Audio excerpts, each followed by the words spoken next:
For 10 years now, Germany has been trying to boost its low birth rate as it struggles with the oldest population in Europe. How to do that? Well, by introducing one of the world's most expensive family policies. 156 measures, in fact, costing some 55 billion euros. Now, apparently anyway, starting to work. For the third year in a row, birth rates there are increasing. Now, up to 1.51 children per woman. But is the change really because of the government's efforts? Well, Anne-Marie Adelaide-Persept and Nicholas Spicer have this report. It's 4 o'clock. Daycare is out, and the mums enjoy the last rays of the winter sun. Most are on generous maternity leave. For 1 year, the government pays them 65% of their salary so they can take care of their babies without financial worry. In Germany, you can afford to have kids. There's maternity leave and pay.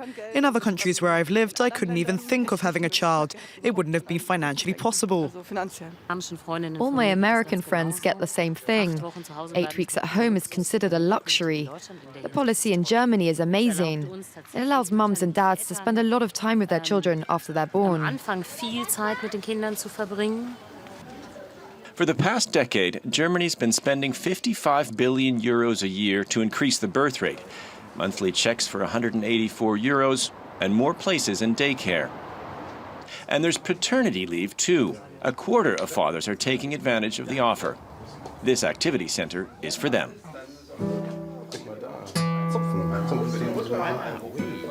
There's a new and growing generation of doting fathers in Germany. I was surprised to see just how easy it was to get parental leave and money.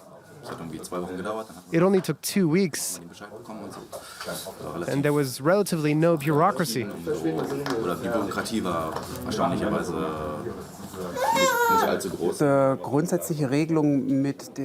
There's even a law that allows you to take 3 years of parental leave without losing your job, and that's really good.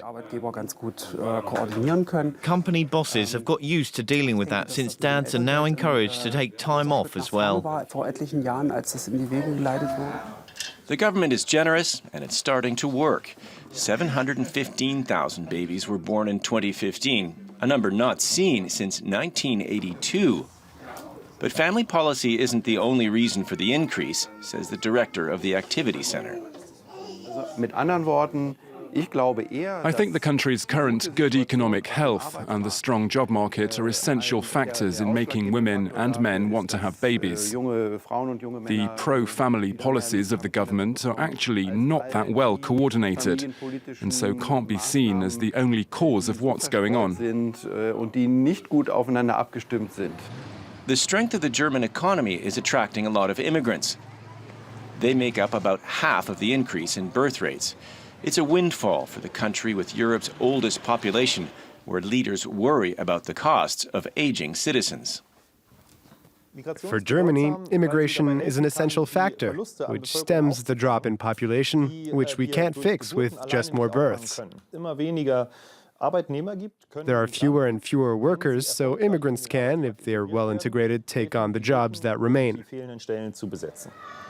Despite the small baby boom, the population is still shrinking overall. To keep the numbers stable, each German woman would need to have 2.5 to 3 children, and more immigrants would help too.